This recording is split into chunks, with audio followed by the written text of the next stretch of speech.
रामनगरी अयोध्या इस समय भव्य तैयारियों के बीच राम भक्ति में डूबी नजर आ रही है।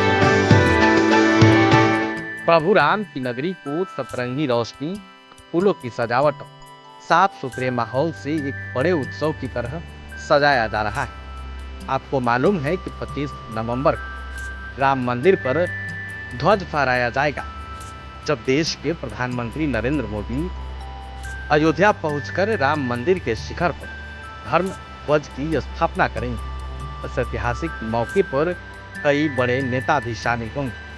आपको बता दें कि इसको लेकर पूरी तरीके से तैयारी की जा रही है। भव्य तैयारी के बीच अयोध्या के मेयर क्या कुछ कह रहे हैं वो सुनिए। हम सभी अयोध्या वासियों के लिए बहुत सौभाग्य का क्षण है। वह सदियों का संघर्ष पूर्णता की ओर अग्रसर है।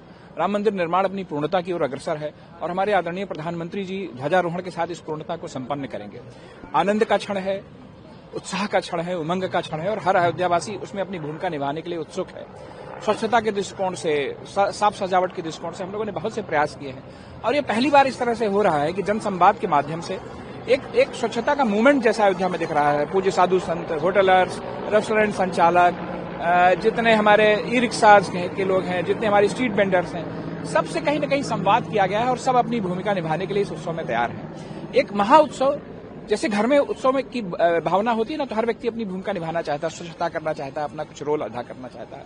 पूरा महानगर अपने इस सौभाग्य के क्षण को जी लेना चाहता है और अपनी भूमिका निभा रहा है और यह सारी चीजें आपको यहाँ पे अयोध्या महानगर में दिखाई पड़ेगी। इसके साथ ही कथावाचक देवकीनंद क्या कुछ कह रहे हैं उनको भी सुनिए।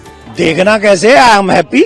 देखना क्या है इसमें, ये तो हम लोगों के सनातनियों के जीवन का एक सबसे बड़ा पल है, सबसे बड़ा दिन है कि 500 वर्ष बाद हमारे राम मंदिर बने और उसका ध्वजारोहण, मतलब अंतिम चरण में राम मंदिर संपूर्ण हो गया।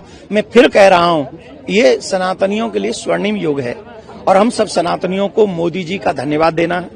मोदी जी को धन्यवाद इसलिए क्योंकि आप सिर्फ सनातनी दिखते नहीं हैं, आप सनातनी हैं और आप अपने आचरण से उसको साबित करते हैं।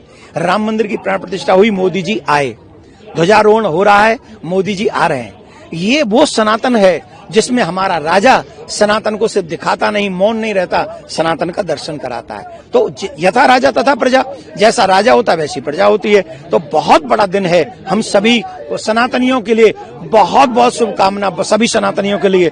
लेकिन एक बात और कहेंगे, अयोध्या में ध्वजारोहण हो गया, मथुरा प्रतीक्षा कर रही है।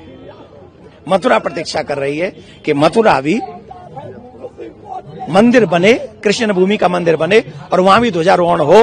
तब तक सभी तीर्थों को मांस मदिरा मुक्त करने का संकल्प सरकारों को भी लेना चाहिए और हम सब सनातनियों को भी लेना चाहिए। अयोध्या में हर साल नया कुछ हो रहा है, बदली अयोध्या आपको कैसी लग रही है? ब्यूटीफुल लग रही है। मैं उस समय भी आया था कि जब फैजाबाद से वो टूटे फूटे फटे हुए रोड थे और यहाँ आने के लिए भी लोग नहीं डरते थे, दूर दूर से ही प्रणाम करके निकल जाते थे। आज यहाँ पर प्लेन उतर रहे हैं, आज यहाँ पर सड़क पे दौड़ते हुए चले आए, आज सरयू माँ का इतना दिव्य दर्शन हो रहा है। तो बहुत बदलाव है अयोध्या में और इससे भी ज्यादा और बदलाव होने की आशा है, अयोध्या में भी, मथुरा में भी, काशी में भी। प्रभातखबर.com, विश्वास वही, रफ्तार नहीं।